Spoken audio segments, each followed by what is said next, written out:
LegalizeFreedom.com. Why are we here? Where do we come from? Where are we going? From the nature of reality to the future of humanity. Beyond politics, poverty and war. LegalizeFreedom.com.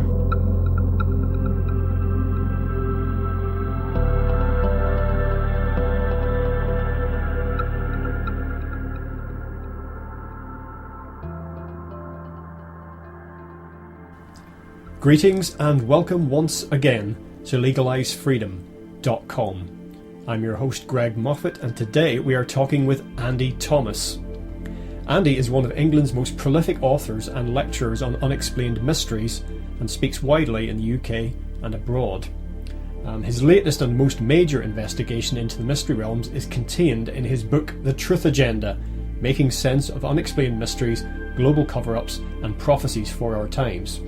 That was published first back in 2009 and then again in a revised and updated edition in 2011. Andy is author of 7 other books exploring the unexplained, including the acclaimed Vital Signs, a complete guide to the crop circle mystery, which has been described by many as a definitive guide to the subject. He's also founder of the Changing Times organisation, which holds events to spread alternative views on important political and social issues. As a busy lecturer, Andy is renowned for his striking presentations on the unexplained and global cover-ups. He's also co-presenter of the Glastonbury Symposium, one of the UK's biggest and longest running alternative events, which takes place across 3 days each summer. The subject of our discussion today is 2012, the predictions and prophecies, the dangers and opportunities which surround it, and some of the physical, energetic and spiritual changes which may result on the cosmic, planetary and human levels. In this context, we also discuss the significance of the London 2012 Olympics and what at this moment in time appears to be the inexorable rise of a global police state. Hello and welcome, Andy Thomas, and thank you very much for joining us today on LegalizeFreedom.com. It's a pleasure. Good to be here. Now, Andy, we're here today in general to talk about 2012. That infamous year is finally upon us. We're a few months into it now. And it seems that it's been part of popular consciousness for a long time. But in fact, I mean, I've an interest in all manner of esoteric subjects going back to the 1980s. And it was not a popular topic back then. And it seems that at some point, 2012, I mean, you would expect it, I suppose, perhaps to loom larger as the date approached. But at some point, it really seemed to kick into overdrive. And everywhere from all angles, mainstream and the sidelines and popular culture and all sorts of different avenues, 2012 became virtually an obsession. Well, I think if you look back over the last sort of 15 years or so, I would say, and this is a personal view, but I think the turning point for the 2012 prophecy sort of awareness was the millennium. Because, I mean, if anybody can cast their minds back that far, we had so much build up to the millennium. There was talk of the millennium bug and the computers crashing and, you know, the world going back to medieval times overnight and all of this. But I think it was also tapping into something that we always get come a millennium. I mean, if you go back to the year 999, there was enormous expectation that year 1000 was going to be a profound year. I mean, yes. In religious terms, of course, there was a huge expectation that it was going to be the second coming. I mean, if you look back at the Gospels and what's in the Bible, it's fairly clear. Most scholars agree that the apostles and the followers of Christ in the early years were expecting him to come back within their lifetime. And then when he didn't, of course, then there was a continual change of, okay, well, now it must be this time or this time. And so when it failed to happen for 1,000 years, obviously, you know, the year 1000 had to be it. And of course, it wasn't. So what I thought was really interesting was that 1,000 years on again, come the millennium, not much had really changed. I mean, you had so much expectation again, well, maybe this is the second coming, but you also had a wider feeling of some potential shift or change. And when it turned out not to be the millennium bug, when it turned out not to be the second coming, that's when the interest in the 2012 stuff began to really come to the surface. Because, I mean, I had certainly been aware of it bubbling up in about the mid-90s. But suddenly people felt that there was something unfulfilled and still something needed to happen. And that's when they thought, maybe it's that 2012 thing that we were sort of vaguely hearing about. And really, I would say that's when it began to take off. And suddenly all the build up to where we are now really began, I would say. Yeah, I mean, what is it with, and is it a sort of an ancient religious thing, effectively, this kind of obsession with the end of the world? Because I grew up with, everyone will remember the Cold War. Certainly of a certain age, but people in the UK will certainly remember the late 70s and Protect and Survive. And I grew up, hiding under my school desk, rehearsing what to do when the Russians bombed us. And that was what we lived throughout the 80s with, which was the, global annihilation through nuclear war. And it seems that every era, in fact, especially in the industrial age, every decade seems to have its global threat. I think it is programmed into us as human beings. I certainly think, obviously the religions have a lot to do with that, because, I mean, certainly, we've been officially a Christian country for something like, 1,500, 1,600 years.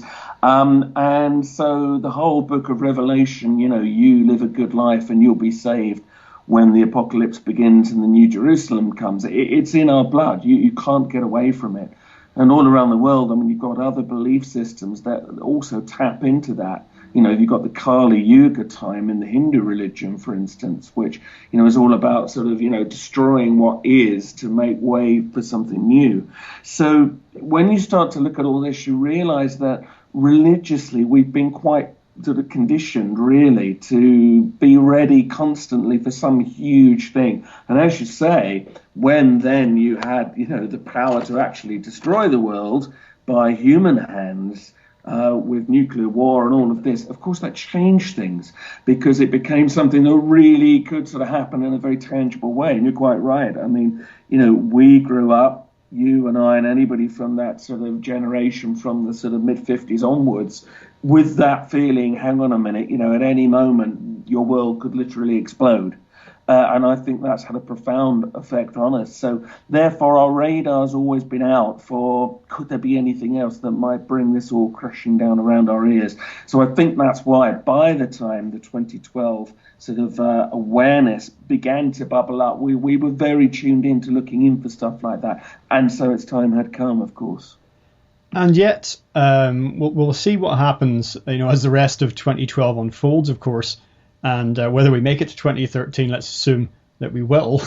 We'll see what the aftermath is like, because certainly the Y2K thing is very recent. Feels very recent to me.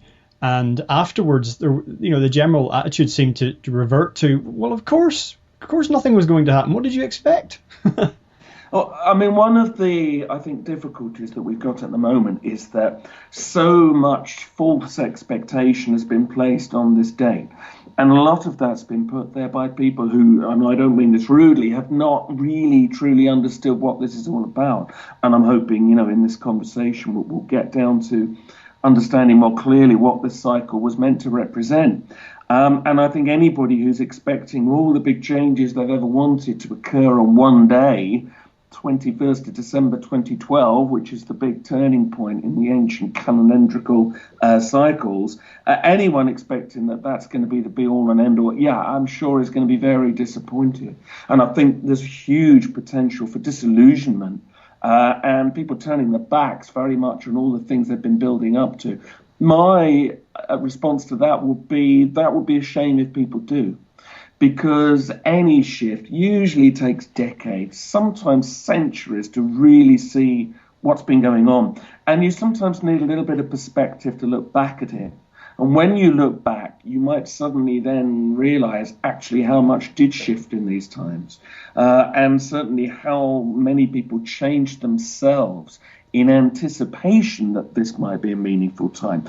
That is something that is very tangible, and we should not lose sight of that, because, when the date comes and goes and the world hasn't gone bang, if indeed that is the way it goes, there will be a rejection of all of this. But then in a little way forward in the future, people might start to look back with new eyes and realize that maybe there just was something in this, but we didn't realize it at the time. Certainly 2012 is a more viable kind of potential than the millennium was. And much of the millennium stuff was based, very much about the computers. This does have meaning. There are prophecies all around the world that clearly there is some astronomical cycle or a cosmic cycle or something in the climate, whatever it may be, that seems to trigger off on this 5,125-year cycle, which is essentially what we're talking about here. Yeah, well, perhaps we should dive back into historical prophecies then. I mean, it's something we could talk about for hours just, unto itself, but just to sort of fairly briefly go over what seems to be being said and what isn't actually being said in a lot, because a lot of people cite historical prophecies, the Mayans and others, as setting out very clearly what we can expect to happen, and other people will take exactly the same information and say it says nothing of the sort. And for people on the fringe, perhaps trying to make sense of it, it's very difficult to do just that. Well, yeah, I mean, I think the thing that we have to bear in mind here, of course, is that there are various different takes on what's supposed to happen. A lot of the more sensationalized ones are, shall we say, not really very founded in fact. And I think that's the problem, because, all this talk about the end of the world is something that the media's latched onto, because there are people who, of course, are saying it's going to be the end of the world. There is one prophecy, and there is one that does speak directly of that, but only one. And most of the rest of the prophecies are very much centered around shifts of consciousness, a change rather than the end. And I mean, certainly when people quote the Maya calendar, which is, what you tend to hear about mostly in the 2012 kind of world, they often forget that, the end of the Maya calendar was not, in their view, the end of everything. It was the beginning of the next cycle. And they called it Creation Day. They didn't call it Doomsday. So, there is this sense there of it being about something new, a step towards, the creation of something rather than just the end. And I think, this is the problem, that people have seen it very basically and latched on to essentially what I suspect are their own hopes and fears, and they projected them onto the 2012 phenomenon, and therefore forget to really look at, what the evidence is for it. Well, quite. And when you start to explore this in any detail, it soon becomes apparent that what's at issue here is actually wider cosmic cycles that we can actually map and trace and look at, with our own eyes, or with the aid of technology, and we can actually see something happening, in the universe around us that it ties in with some of this prophecy. Well, I mean, let's pinpoint that a little bit, because I think that's important to stress here. I mean, there is one thing that the ancients, it seems, too much coincidence if they weren't. There's one thing that the ancients were recording, and John Major Jenkins, the sort of researcher of all this kind of stuff, pointed this out, that every 5,125 years or so, the sun, as we look up from the Earth into the sky, if you could see the Milky Way and the sun at the same time, you would see that the sun effectively is sitting at what we call galactic center. It's right in the middle of that Milky Way band. And so that, of course, would have been seen by the ancient astronomers as something very meaningful. He believes, though, it was more than just a visual nicety. I mean, he believes that this could actually create a moment where the center of the galaxy, the Earth, the Sun, they're aligned, and that this will suddenly bring us into some kind of electromagnetic resonance with the whole galaxy, maybe for a brief time, maybe for a longer time. The interesting point about this, though, is that we're already past the exact central point that probably happened at around 1999. And yet that's not the moment that seemed to matter to the ancients. They thought it was, what we're coming up for now, that was the more crucial time. Almost in the same way, when you get a hurricane in the eye of the storm, there's not very much going on. But as soon as you start to move out of that and you hit the edge of it, suddenly you're in something that's, much busier, much bigger. So maybe that's what's happened here. Now, that doesn't mean that that's all there is to it. It's interesting to note that the 5,125-year cycle that is recorded by various ancient cultures is also a division of the precession cycle. Precession is effectively a 26,000-year cycle, which, of course, seems to all be connected with the wobble in the Earth's orbit. And some say that maybe there was an event that kicked off this cycle. That's what caused the wobble in the Earth's orbit. But, whatever the echo of that event was, that we go through it at various subdivisions of that cycle.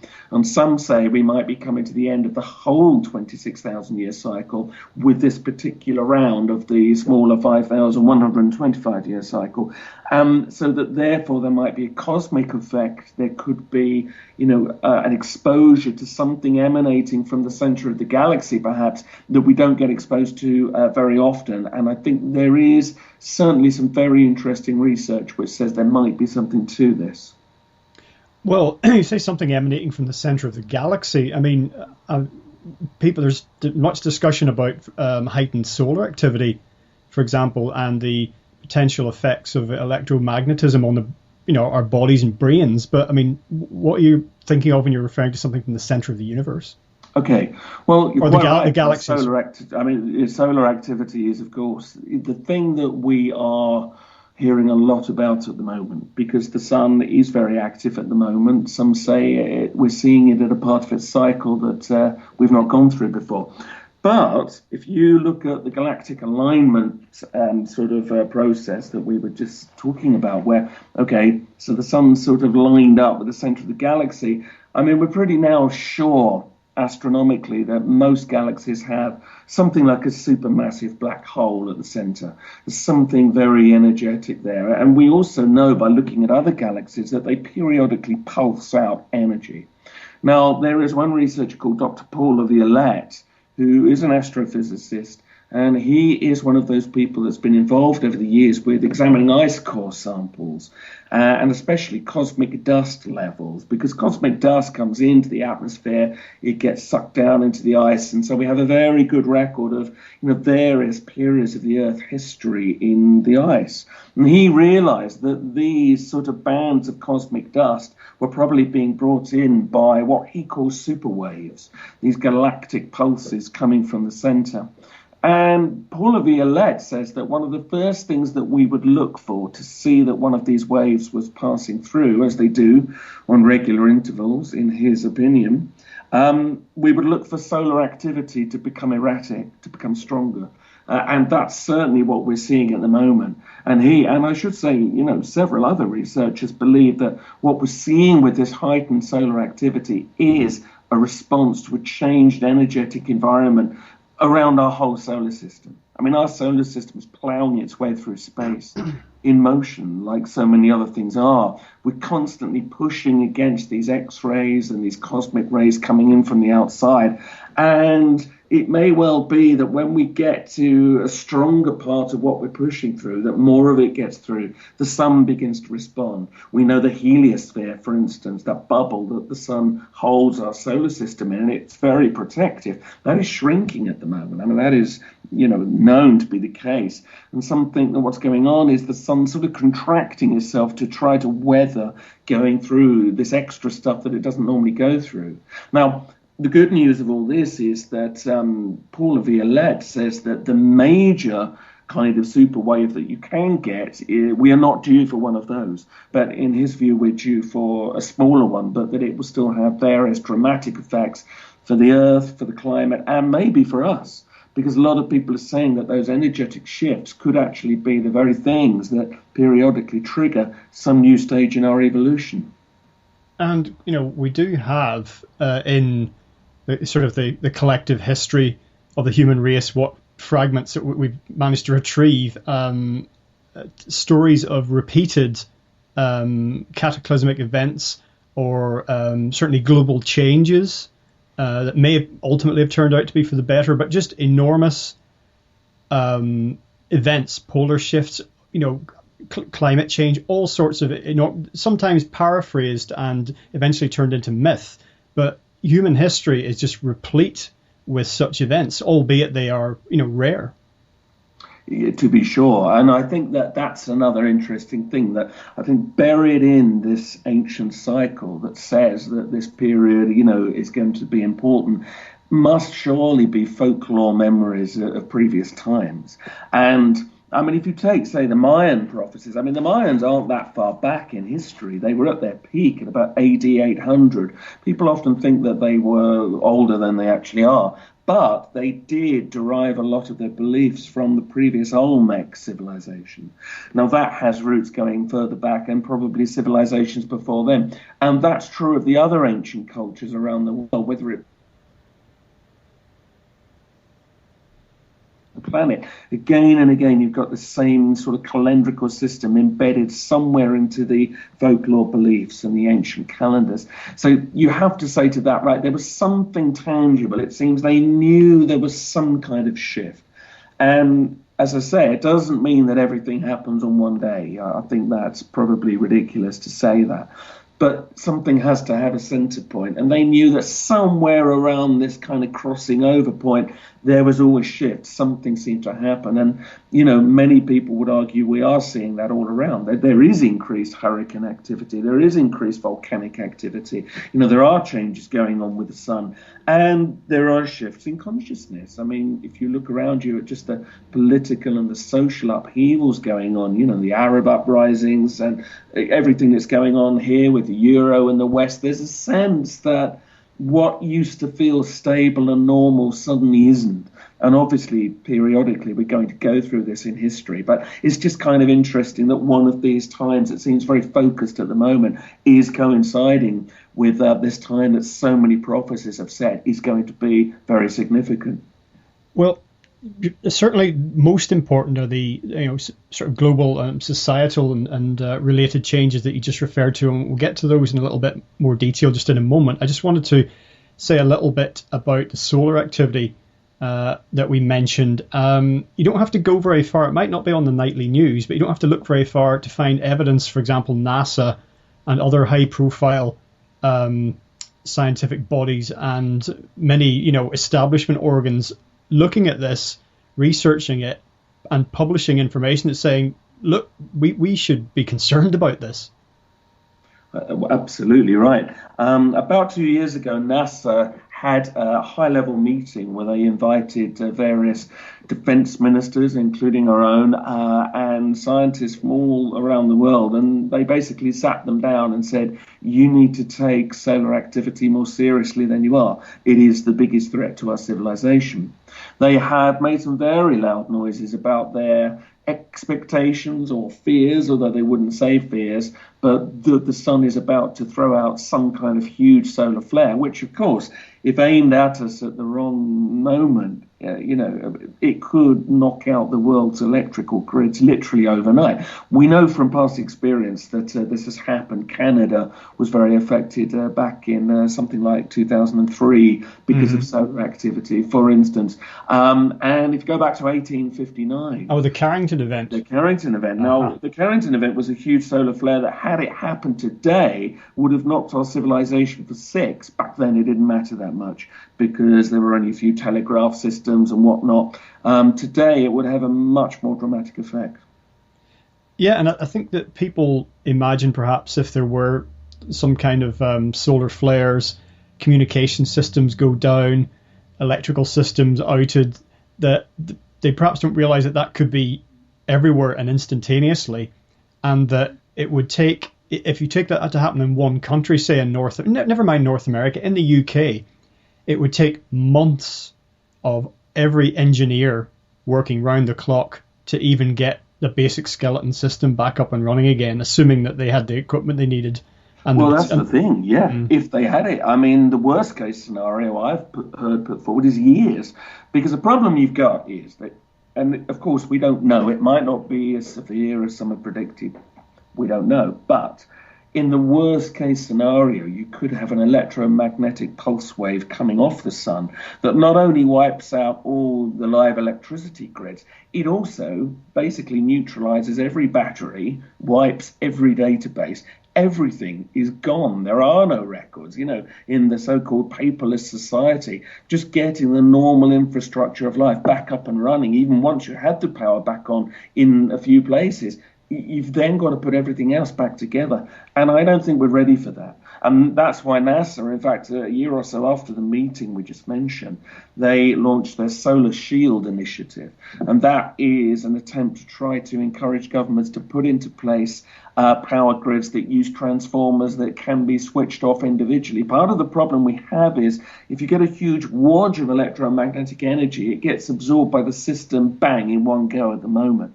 And what NASA is trying to encourage is the development of systems whereby you can take certain parts of it offline very easily so that the whole thing doesn't go down if they know that something big is coming in.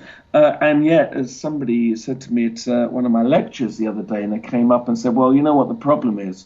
They said, we work for one of the power companies, and we've actually had this discussed at boardroom meetings, but the fact is they're not willing to put the money in to make the changes. And so, as ever, if there is a huge disaster, it might have happened purely because nobody wants to spend the pennies today. And such is the way of human beings, I'm afraid.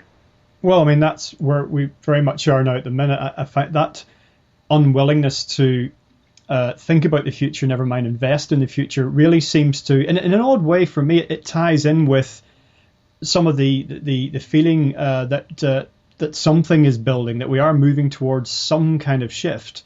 Because I find amongst young people incredible nihilism, not all of them, just some of them, and incredible resignation amongst older people that even in its most harmless form takes the form of, oh, well, we just won't do anything just yet. We'll just wait and see what happens. Or I don't know what's going to happen next year. I can't even see where I'll be in 5 years. And it's not investing, thinking about the future, building for the future. It's very much a wait and see, like we are expecting something to happen. And then if it happens or doesn't happen, then maybe we could say, okay, now we can move on. Yes, I think that's true. I think everybody in their collective gut, even people with no awareness of the 2012 prophecies or any of that, they feel that something's going on. And I think particularly the older generations, and I spend a lot of time giving lectures to, all sorts of people from the WI to Rotary clubs or whatever, and school children as well. I've given talks to. You do sense that there is this sort of anticipation, but people are worried. They're not sure where it's going to go. They know things aren't stable, but they're not quite sure what shape to give it in their minds.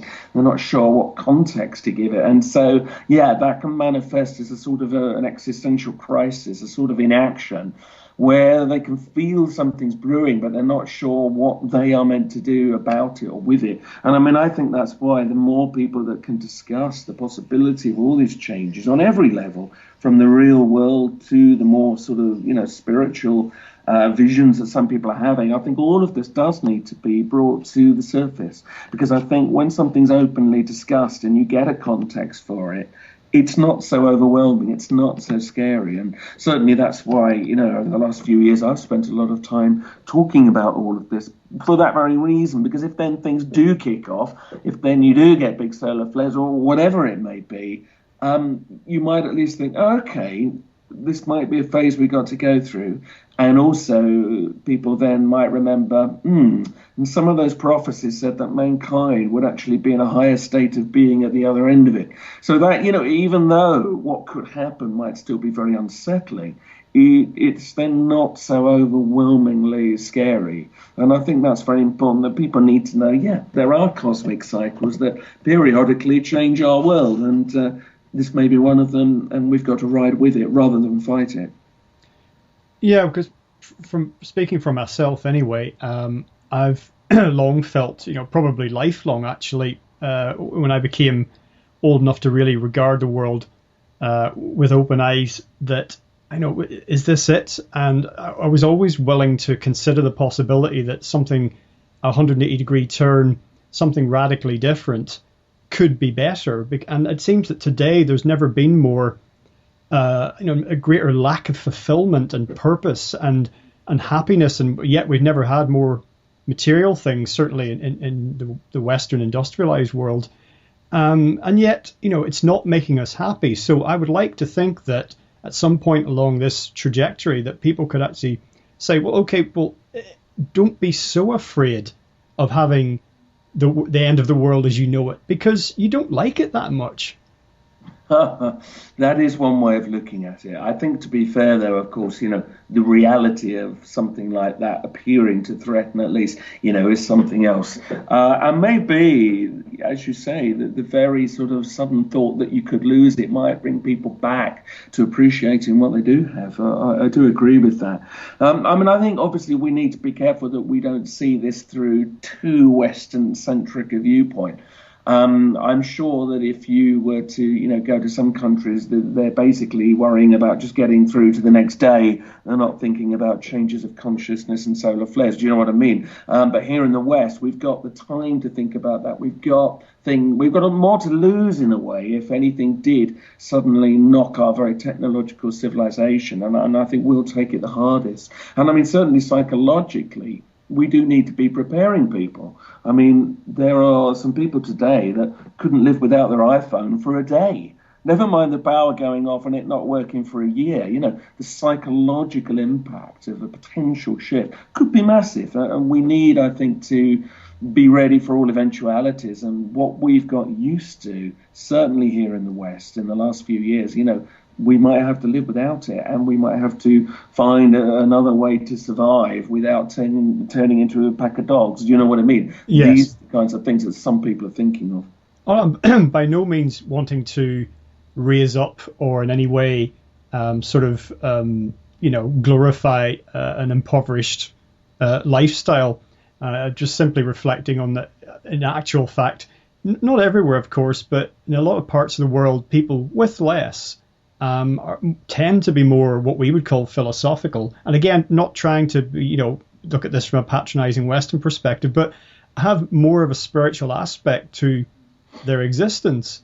And in any event, I think, regardless of how we frame this debate, that the society that we have in the industrial West is unsustainable. And a lot of people are saying that these days, but what they don't necessarily follow through with is the thought, if something's unsustainable, then it must stop. Otherwise, it's not unsustainable.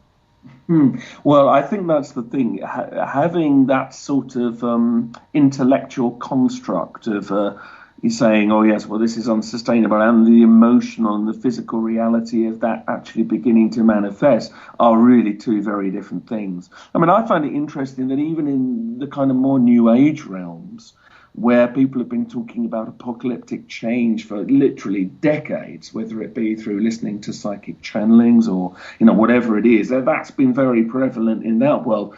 Now it looks like maybe that could happen. There's been an interesting retreat from some people who suddenly don't want to talk about it anymore. All the time it had a sort of fairy tale-like potential, the sort of mystical 2012 land somewhere in the future. It seemed like something quite exciting, something quite fun to think about. Now we're here. It's interesting. I really noticed some of the people who were very much down that road have backed off. It's almost as if, actually, here we are, and we don't want to really think about that anymore. So they're going off and doing other things, which I think is very interesting. I think buried deep within us is, as we open this conversation with this deep sort of fear of shift, of change. And I think we need to sort of come out of that and actually embrace the opportunity and say, hey, okay, yeah, it wasn't working as it happens, and maybe it won't be so bad. It might not knock out everything. We might not be back to medieval times, but we might have to have a few power cuts and get used to having a bit less to eat. And, but out of that might be born a new sense of community, a new sense of self-responsibility, which is, I think, part of the problem, is that we live very much in a civilization where everything's on a plate. And after a while, you just expect it to be on a plate. You don't feel that you have to really do anything to earn that. And I think that manifests in, for instance, the fact that younger people just think you should get music for free or watch films for free. Why should you pay? Download a book for free. This sense that there is no exchange, that you don't have to give anything, actually sort of goes against all previously established universal laws. And if there is a huge shift that knocks us a bit, we're going to have to go back to respecting that law of exchange again. So, there's a lot of potential challenges, but out of them might come a very valuable lesson that might then help us sort of move on to that next level of, true awareness. Yes, and I think I'll just add as a brief aside that in the same category as you put you characterised the New Age gurus of decades gone by, I would put the survivalists and some of their, particularly in the 70s and 80s, some of their fantasies. I can't remember what the very famous survivalist book was. It was a novel, and sorry, the title escapes me, but it was kind of quite seminal in its genre, and so it was novel based, but it's basically survivalist fantasy in a collapsing US of A. And I've noticed that there's a lot less people who are in the survivalist camp saying "bring it on" currently than there used to be. I think that's true. Or it may be that those people that do think like that, they think, right, we're here, no more talk, we're just going to hunker down in our little compounds and wait. Certainly in America, there's a lot of people out there with guns as well who are very much in that siege mentality, waiting for something to kick off. But yeah, no, I think at the same time there is that, okay, let's just wait and see now. Maybe, now it's so close, maybe we should just wait and see what unfolds. And yeah, I think there are lots of different strata of people, and the religious viewpoint as well. People waiting for the rapture in the Christian world, people waiting for ascension in the New Age. Well, they've all been waiting for this shift into some higher state of consciousness. But I think the danger of that's been over the years that there's a feeling that it should be a free lunch. You don't have to give anything for it. The reality, of course, was always likely to be very different. And we might need to fight to survive through it and to fight for your spirit to come through it as well. So now that challenge feels like, well, that could actually really happen. And as again, I don't mean necessarily all this year or even the next decade, but you don't know. The next few decades, there could be enormous changes. And so now people are gradually beginning to get that, oh, yes, maybe it won't be this cozy little science fiction world that we thought it would be. But then if they are coming to that realization, you could argue, of course, that's a much healthier state of mind to be in. Yes, Harold Camping calling it a little bit too early, I think, over in the States with his apocalyptic cult. Oh, by the way, I think the book was called The Turner Diaries. I might be wrong. I'll go and look it up after we... Yeah, indeed. Now, with regard to making something positive out of all this, that kind of makes me think of the aspect...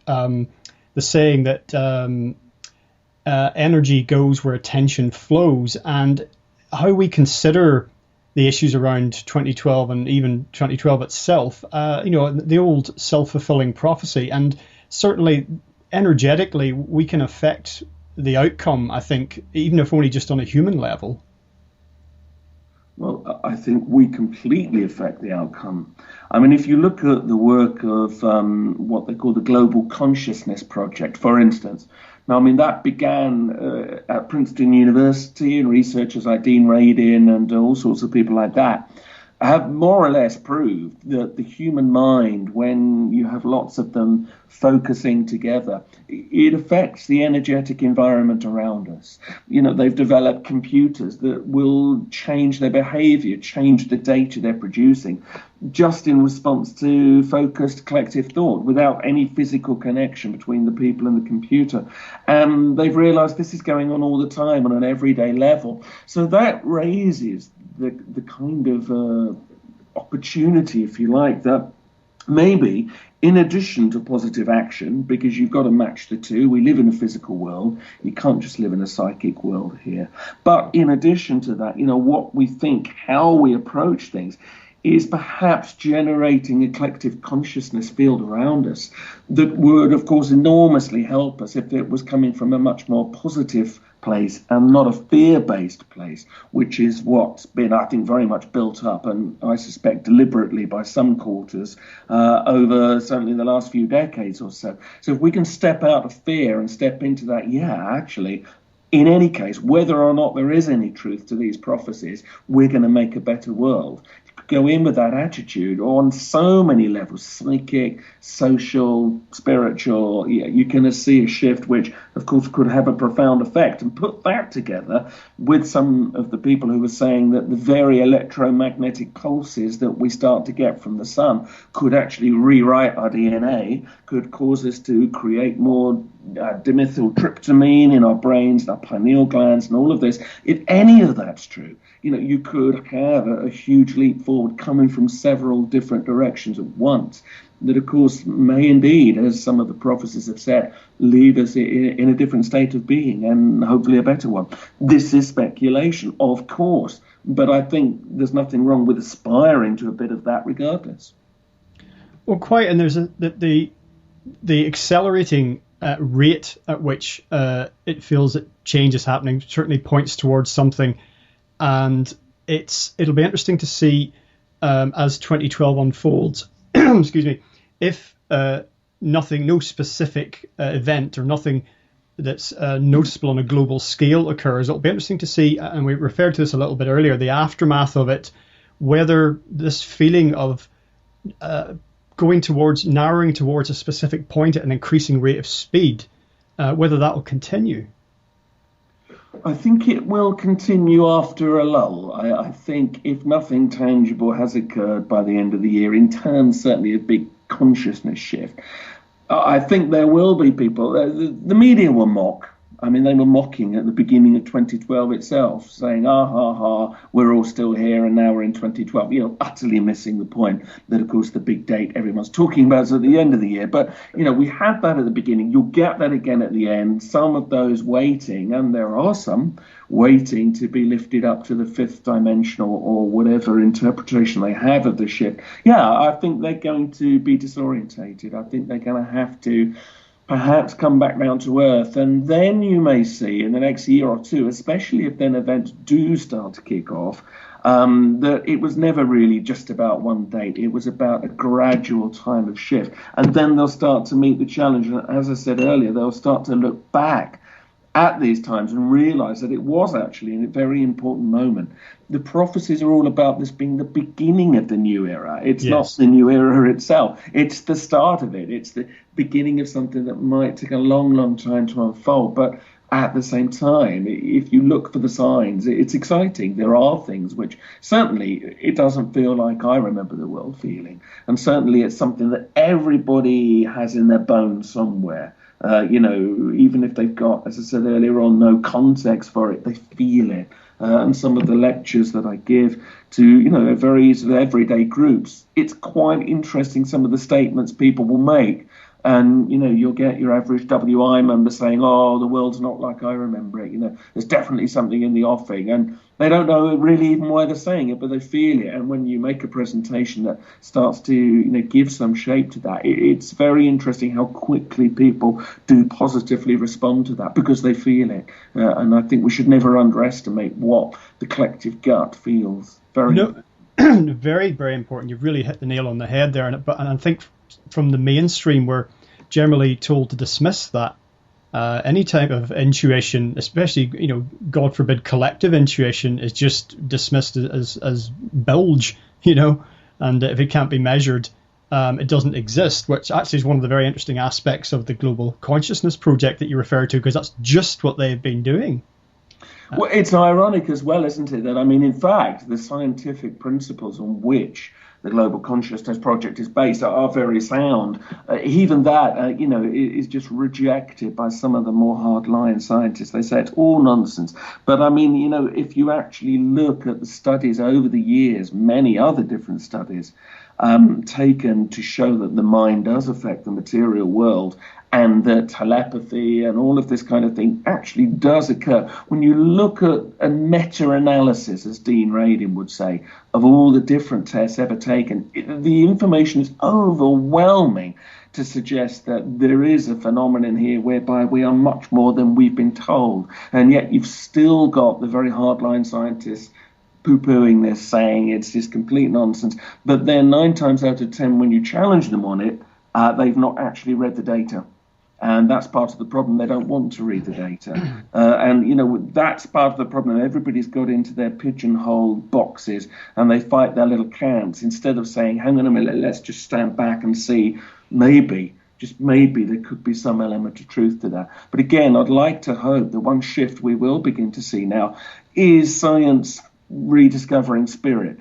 Which it is really, but it's almost as if now that it is, it doesn't like it very much. But sooner or later, I think it's going to come back to the idea of consciousness as a really meaningful entity, albeit by its own means. And again, it's still early days, but I think that the data that's coming out of these experiments is extremely impressive. Well, the last talk I did actually was with Anthony Peake, who you may be familiar with. Sure, yes. And we talked at length about science and spirituality, and these are not two separate disciplines, and they're the sort of polar opposites that they seem to occupy at the moment. Well, I suppose less so, as you just said, but that's a relatively recent thing.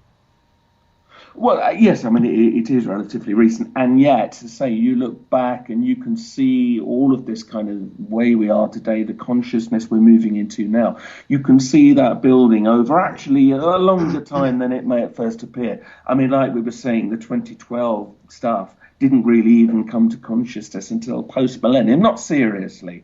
And so if you start to look back, the signs were there much earlier than they were. But certainly now everybody is recognizing that there's something going on. That gives you that platform from which to say to them, yes, you're right, and here's some possibilities that might help you through it. And I think anybody that has an insight into these times has a kind of responsibility in a way to try at least to share it with people in a way that's hopefully accessible and doesn't sound completely barking. And of course, that's part of the problem, is that we've had a media especially that has for so long made fun of anything remotely alternative that it's closed people off from things that actually, of course, have some relevance. And I'd like to hope, and I think we're seeing the signs of this changing, I'd like to hope that is going to reverse. But it will take a concerted effort to do that. Well, I'm not one necessarily for technology or reliance on it, but the internet, this is the global brain, and this has done so much for so many aspects of what we're discussing. And it's supposed to relate it back to what we were talking about earlier. One thing that would be, in many ways, most unfortunate is if some occurrence, in future, something physical, something cosmic were to sort of take down the internet.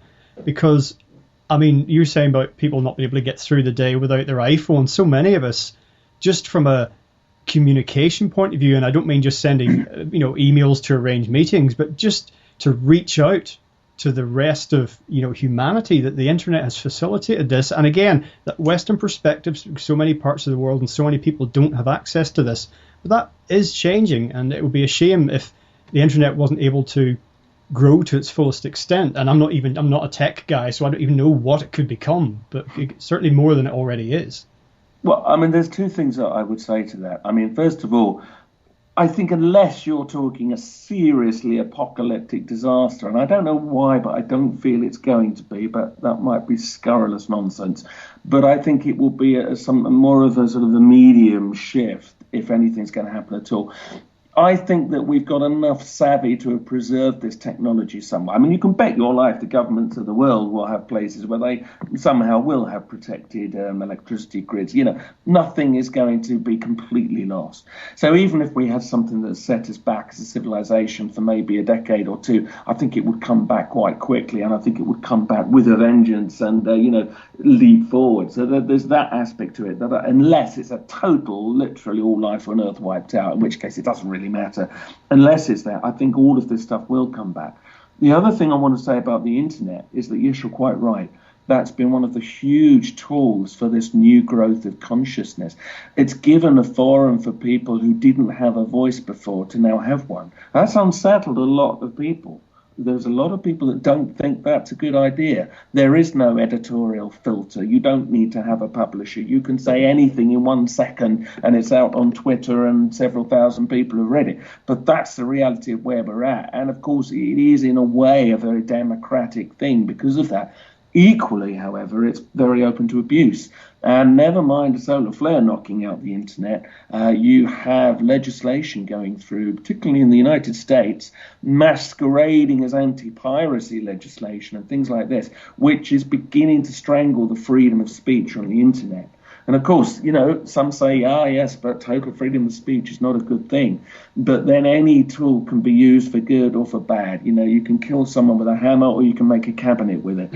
The internet is the same. There are people who would love to close down the freedom of speech and make, for instance, truth websites and all of this have to prove what they're saying before they get a license to have a website. All of this is coming up towards us.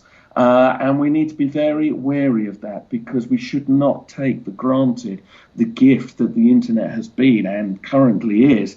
It could not, or it could be the case that it does not necessarily continue like that. We need to be very vigilant and continually have our radars open for anybody that's trying to shut it down. And there are people who are and would love to stop all this tattle-tattle about change of consciousness and people questioning everything from 9/11 to climate change. They don't like it. And yet, of course, that's been one of the very things that's given us this opportunity to even be discussing this. The fact that here I am talking to you on Skype and people are going to hear this on the internet, we couldn't have imagined that 15 years ago. Now we can do it. We don't think anything about it. It's enabled a very fast growth of this kind of new consciousness, if you wish to call it that. But equally, it could be taken away very quickly if we're not very, very careful. And we need to cherish and look after the internet, accept its bad bits, try to bring more consciousness to that, and try to use it better, but equally to not let it get taken away from us while we're not looking.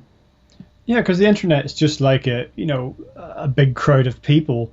There might be a few pickpockets, there might be a mugger, there might even be a murderer or a rapist in there somewhere, but collectively it's about what the group's about, what the energy's about, how that directs, the future of it, emphasizing certain things, de-emphasizing others, and it's about the overall direction of travel without trying to manipulate and control it, but to make it, sort of an organic thing growing in a positive direction. Well, I mean, the other thing to consider is that we're on the cusp of a technology where, assuming technology keeps going in the way that it is, you're not going to be sitting in front of a computer screen doing the internet. You're going to have it in your eye. I mean, just the other week, the military have developed contact lenses where they can beam images into the contact lenses so soldiers will have information screened in their eyes about what they're looking at. Before very long, we'll all be doing that. There'll be real-time connection with the internet in your head. They've already developed technology where you can move a cursor on a screen by just thinking in certain parts of your brain. We're at the beginning of a biotechnology sort of interface, which has some wonderful things and some very frightening things. It could be massively open to abuse. But the reality is that, what you were saying about the collective brain, the global brain, yes, I think that will occur, but we need to be ever so careful, especially when we're just walking around with this in our heads, that we sort of don't just live in a constant haze of never really being present, which could easily happen. You know, look at the way people constantly are looking into their phones now. But equally, what is governing that is entirely democratic and is never left to one regime to dictate what is on that, because already the information that's available on the internet is filtered. And the fact that so many people, for instance, base their knowledge on Wikipedia to the exclusion of all else is worrying, because a lot of stuff, particularly in the alternative realms on Wikipedia, is not reliable. The basic stuff's pretty good and it's a useful tool, but it should never be used. Nothing should ever be used as an exclusive information tool, because that's how the information is controlled. And I think that the more we access the internet and we become technology through the biotechnological sort of interface, the more there will be a scrabble to make damn sure that it's completely controlled, albeit not advertised. And that's the thing, you know, it won't be advertised that they're doing this. It will be very subtle, and that's what's already happening. So there are so many wonderful opportunities coming up. You know, the world in 1,000 years' time is going to be very, very different. What you consider to be the real world, what you consider to be the virtual world, may not matter by then. When everything's indistinguishable, does it matter what world you're living in?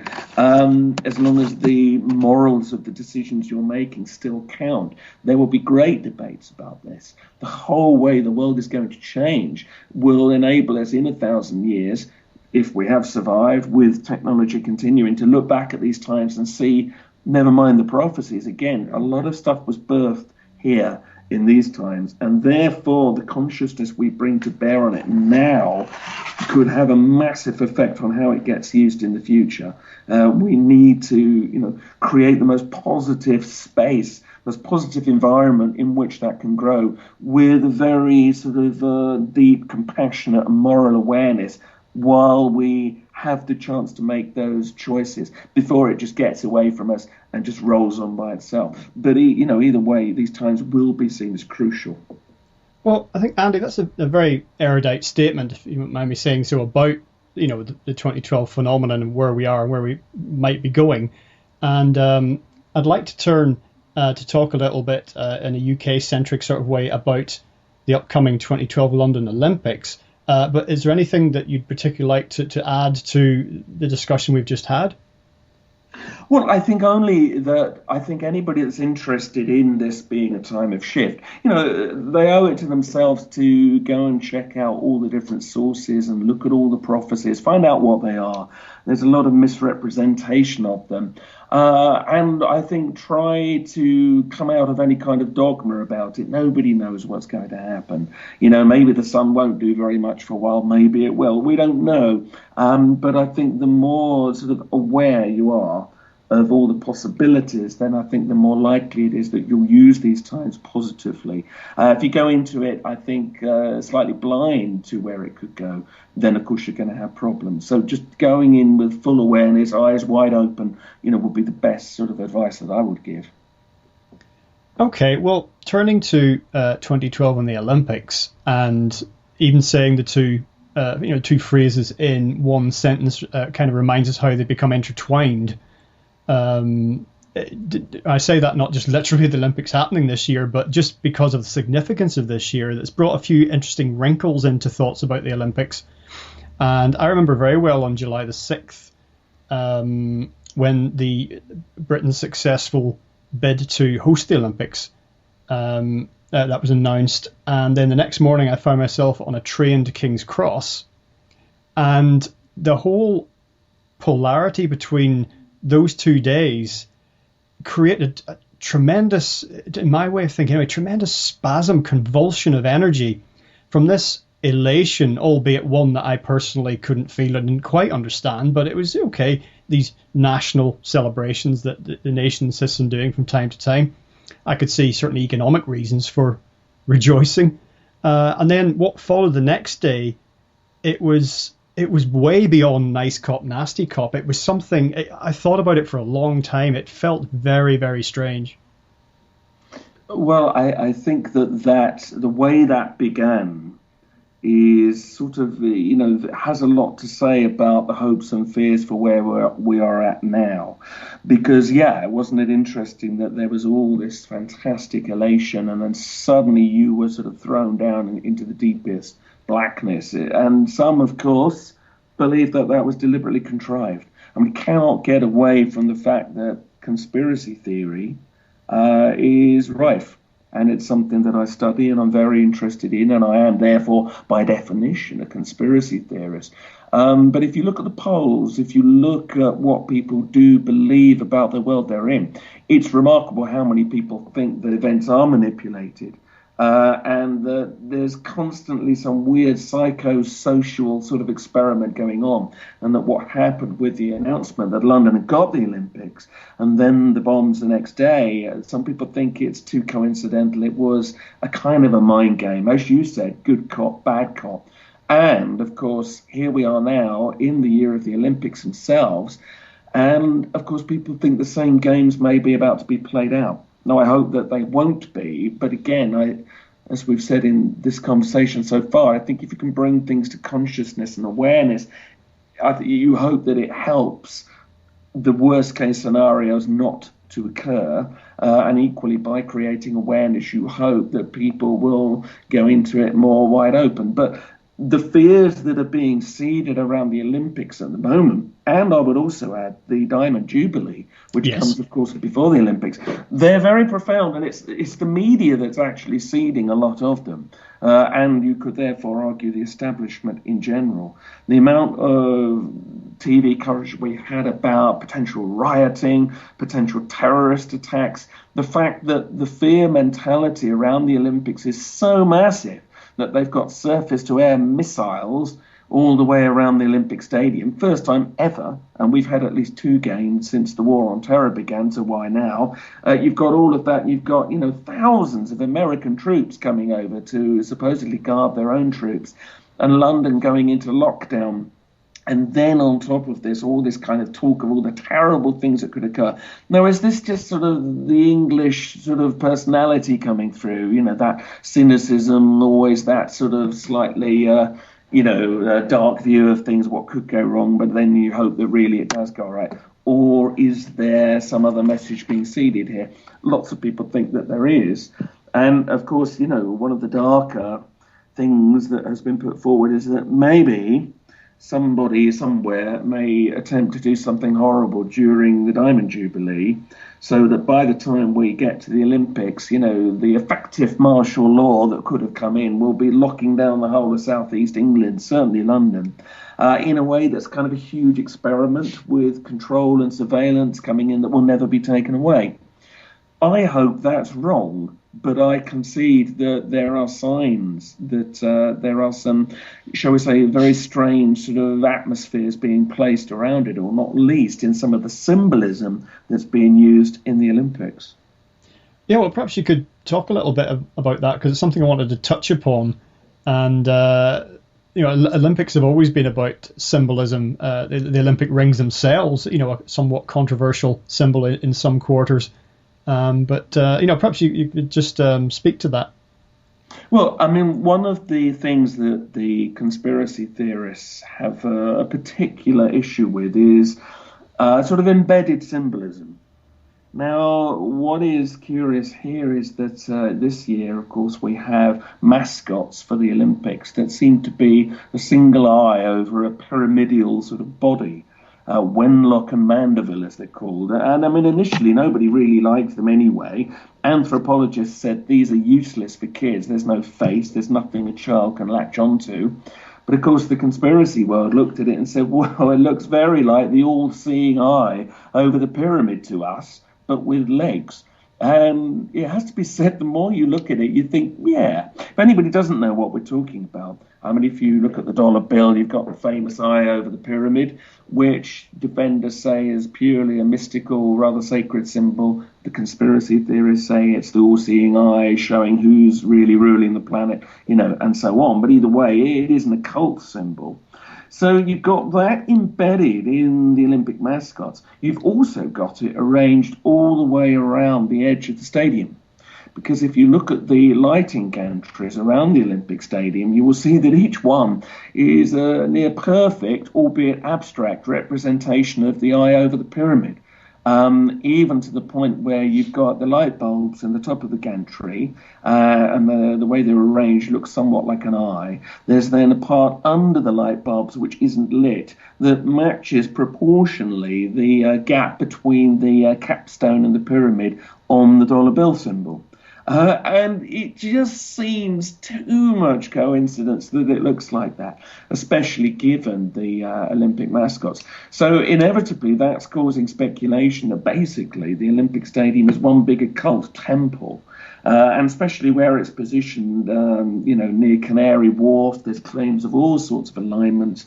Canary Wharf in itself, of course, has a great big glass pyramid on the top, and there's lots of conspiracy theories about the alignments of Canary Wharf. The fact that this all seems to tie in with the Olympics says to some that it's a message, that again, there's some kind of weird control experiment going on here, some psychological sort of test.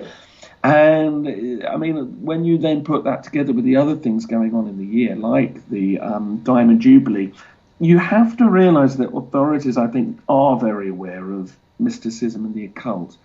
I mean, if you look at the Bohemian Grove rituals which go on each year, there's a secret society called the Bohemian Club, and they hold this ritual called the cremation of care, when they dress up in funny robes and sacrifice the effigy of a child to a giant stone owl, and all of this. This is real. It goes on in California every year. Very high-level politicians, including some of our own, your Blairs, your Bushes, your Kissingers, your Nixons, sooner or later they all show up there. Now, the kind of people that would do that and not think anything about that wouldn't think twice about embedding lots of occult symbolism in. And also, they wouldn't think twice about using things like astrology to time these things out. Now, if you look at the whole astrology of this year, even without the prophecies, you've got a very tensional time coming up, in England especially. You've got a square of Pluto and Uranus coming up, which, as Helen Sewell, the astrologer, has pointed out, is basically going to cause an enormous sort of tension between authority, represented by Pluto, and Uranus, the rebel. Basically, factions coming together, trying to sort of get the upper hand on each other. You've got that going on. And then you look at the weekend, they chose to celebrate the Diamond Jubilee. And astrologically, given that there's a full moon on the very day they're doing all of this, it's the worst weekend they could possibly have chosen. Now, I know that not everybody believes in astrology, but even if you don't, and I do personally, but even if you don't, the powers that be, I believe, do. I think they very carefully chose that weekend, and Helen Sewell has pointed out, and I hesitate to say this, but the astrological aspects are not dissimilar to what we had on 7/7 when we had the bombings. And all I can say is I hope that it's pure coincidence. But there are prophecies of people saying, yeah, they're going to say something horrible, they're going to do something awful to the Royal Flotilla.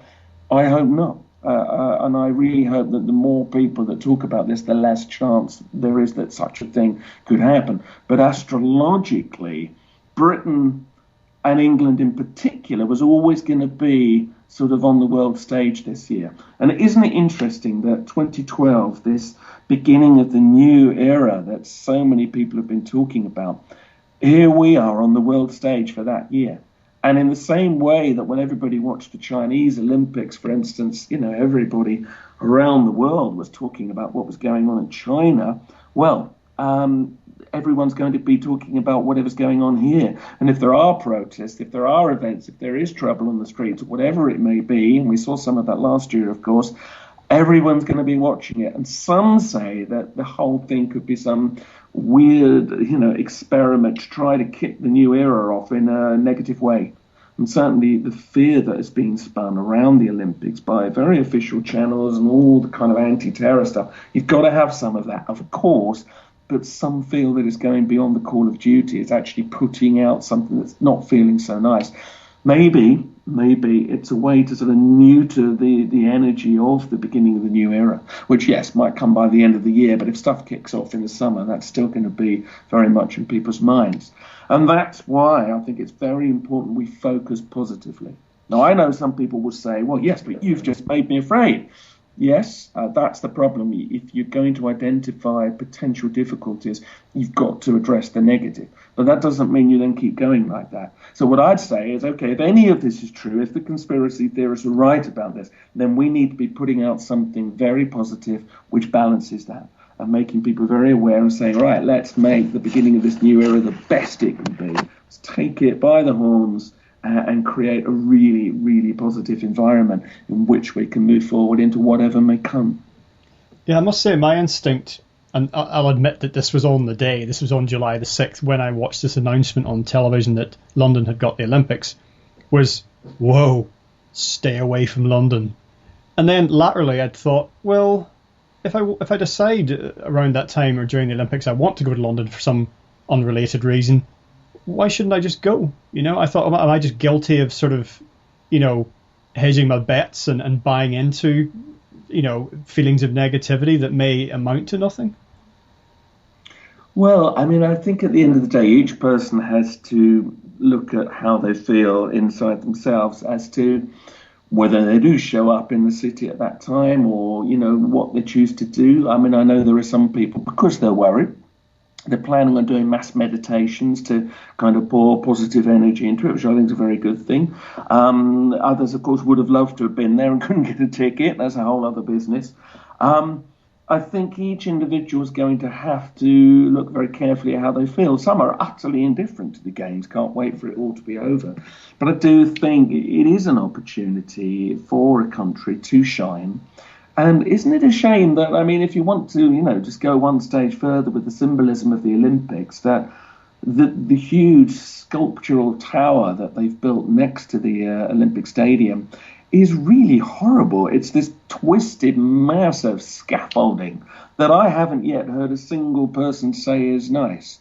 Instead of putting out an image of soaring Britain, thrusting forward Britain, instead, it looks twisted, it looks unstable. And indeed, when Anish Kapoor, the architect, was quizzed about why he designed it the way he did, he actually said, I wanted the sensation of instability, not instability, instability. So the very symbolism of the Olympics, never mind the all-seeing eye occult stuff, it's saying unstable Britain, unstable Britain. It's a very curious thing that there are hidden messages in all of this. And as I say, maybe we're all getting too carried away and they'll be the best games ever. I hope they are. I really will be glad to be wrong on everything here. But it's just curious the signals that are going out. And people need to think very carefully about whether they support it or what they do while it's going on. And that's something only an individual can decide. Well, even on an aesthetic level, if it was a corporate makeover, new branding for some corporation, you would have to say it was uniquely unattractive. And corporations spend a lot of money saying, what does this convey? What emotion does this convey to our potential customers? And right down to the Zion logo, but right down to the 2012 itself, that the numbers, it's just some kind of spaghetti dish gone wrong. It's not pretty. It doesn't have to be pretty, but it's not nice to look at. It isn't. I mean, I think we should just qualify, what you mentioned there. I mean, of course, the other big thing was that Iran and the conspiracy theorists claimed that the 2012 logo, if you sort of rearrange the digits, it spells out the word Zion, which it does, sort of. Is that deliberate? Is it an in-joke? Don't know. But, of course, the minute you say that, you're down that whole sort of Zionist conspiracy theory thing. And I think you can get sucked down that to the exclusion of other things that are going on, and I think we need to be quite careful about that, and yet you can't deny that it does. I think it's another curiosity that obviously needs some thought. It might also be argued, isn't it interesting, that a lot of people said it looked like it had been designed by a child, and funnily enough, then for the Diamond Jubilee, they actually did get a child to design the logo for that, so which I thought was rather amusing. But wouldn't it have been nice, for want of a better word, if they'd had an Olympics where you looked at the branding and the buildings and everything they'd done and all the work and everything that was being put out, and you go, no, yep, I'm happy with that, nothing to see here. It's an Olympics, it's going to be good, looking forward to it, firework display, nothing more to see here, move along. Rather than just reams and reams that you can get into, and even if you're, however clear-headed you try to stay about it, regarding it, it's kind of, well, yeah, this is really strange. Why have they done this? Because symbolism, of course, is one of the cornerstones of magic. And Yes. one of the aspects of that is exerting the will to gain control. And there's no question that symbols affect us, especially collectively. They do. No, I mean, the thing is, the authorities are not stupid, and they're very aware of what the conspiracy theories are and all of this. And it's almost as if they're baiting people. They could have come up with a much better logo, one without a dot that didn't neatly make an eye and the word Zion. They could have not fallen into any of that, but they didn't. They could have had logos and symbols and lighting gantries that didn't look like the all-seeing eye. That's why it gets quite hard to think, hang on a minute, didn't somebody somewhere think, actually, maybe we'd better not go down that route? And when they chose the tower, you would have thought somebody said, oh, come on, guys, that's rubbish. Let's just have something simple and nice, like the Skylon Tower at the Festival of Britain or something. But it's like at every turn they've tried to do something which deliberately was just guaranteed to upset people. And then on top of that, just the security operation around it, it just gives you a weird feeling about it. Yeah, and I totally agree. I wish that we could be enjoying this and say, great, we got the Olympics. Even if it's not your thing and you're worried about the money being spent on it, which is a whole other ball game, you could say, well, nonetheless, let's hope we have our best games ever, and it's all marvellous and pretty, and yet it isn't. And they've gone out of their way, seemingly, to make it not.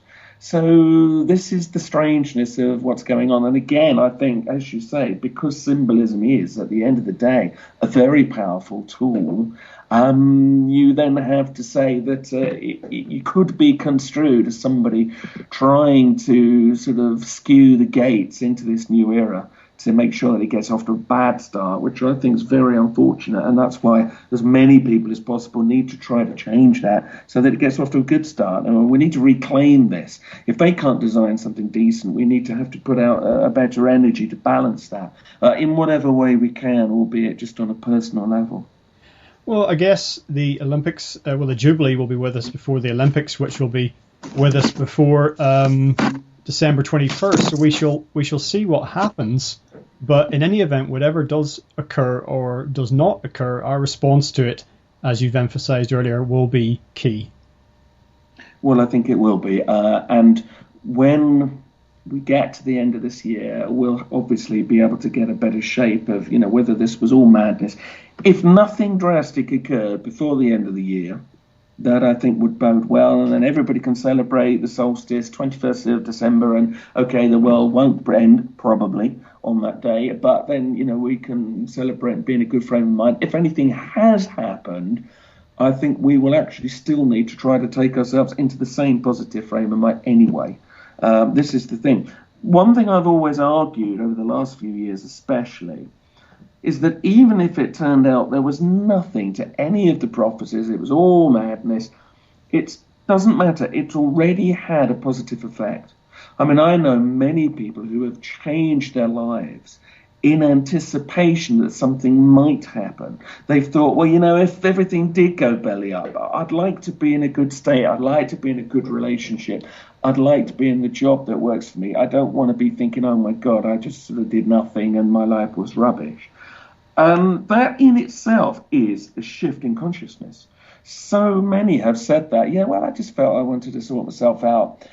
What more could you ask for? That is the beginning of a new consciousness, and that's what you're seeing on a subtle level with all the people trying to create better political situations for themselves around the world. It's being abused, of course, as it always is, and manipulated, but still what shines in the eyes of the people who are out there positively trying to create change, and that is real. Can't take that away from them, and that is true here too. So, this summer you're going to get a lot of people trying to use that exposure that England's going to get to draw attention to their needs. But let's hope that we can try to do that in a positive way so that we can say, well, 2012 was a positive year. And no matter what else happened, we put something into it which changed us. And by the sheer domino effect of the law of the universe, it will change others. And put that together with the collective consciousness process that we were discussing earlier on. you don't know what profound effect it could all have. And therefore, all this speculation about 2012 was worthwhile. And as I say, it might take a few years to look back and see that that was the case. But I think we need to hang on to that. There will come a time, in my view, where people will look back and say, yeah, this was a crucial time. And if, on the other hand, we have ascended into the fifth dimension and something amazing and marvelous has happened, well, it won't matter. We'll all know that, and we can celebrate from that perspective as well. Yes, and if there are some who wish the world to change profoundly, and it doesn't quite take the form they thought it should, when it should, how, upon whom, they should understand that if they set themselves on a path as if it had happened, is happening, will happen, then it will actually change for that reason alone. They will change it. Well, I think that is the bottom line of all of this, yes. And as I say, I think that has happened and is happening. And so therefore, the more people that can become aware of the meaning of these times, the more that effect will grow. And, there'll be less of all this sort of fear talk and the doom mongering, and a little bit more of tapping into what the Mayans called it, which is Creation Day. This is about the creating of something new, a clean sort of blank sheet where we can write the world as we want, if we choose. And there'll be lots of people trying to make sure that we don't, but we have to rise above that as well. And how we behave in our personal lives, how we talk to the people in our lives, be it friends or family or colleagues, and what we talk to them about is going to have a profound effect. If you want the dominoes to start falling, you have to come out of your shell and be who you are and be open about talking about this kind of stuff. Don't fear the ridicule. Don't worry about what people think. If you've got slightly unusual views on it, go for it. I always personally find that actually the more you do that, it's amazing who responds. And even people that you wouldn't necessarily think would go along with that can surprise you. And they might say at the end of a talk or something, yes, I've long thought that, but hadn't really ever sort of focused it. And so I think that's the thing, that feeling in the collective gut, it just lacks focus. The more people that talk about it, the more others will see, oh, maybe that makes sense of that feeling. And the more we'll move forward. Well, I think in any event or non-event that December the 21st, 2012 will probably be a very interesting 24 hours. I'm sure there'll be a lot of people doing a lot of things slightly differently as a result. And yes, may well be some good television coverage. I would imagine that anybody who lives near a sacred site can fully expect to see a lot of people out at the sacred sites.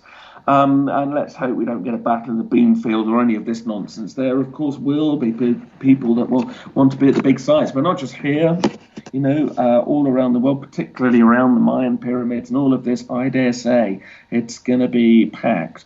But then that's fine. If what that does is to link us back to our spiritual heritage, our ancient heritage, and we realise that we still have a resonance with the mindset of the people who were around back then, that again, it sort of completes the circuit. It reminds us that we're not separate to what went before, and that therefore what comes in another 5,125 years is not separate from us.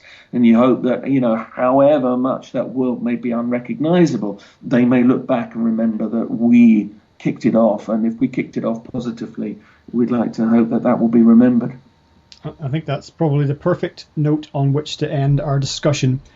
Andy, thanks. It's been just great. Would you like to perhaps tell the listeners where they can find out more about you and your work and your publications?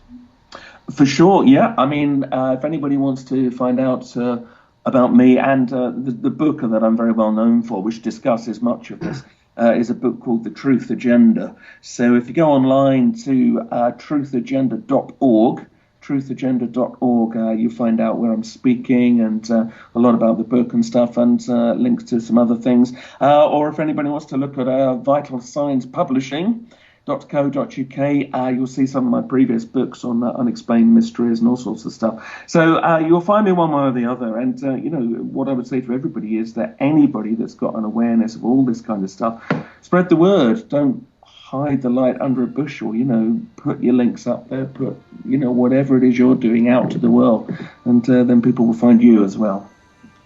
Andy Thomas, thank you so much for joining us today on legalisefreedom.com. Thank you. Well, that's all for this time. As Andy mentioned, you can visit his website at truthagenda.org for further information on his books and speaking engagements.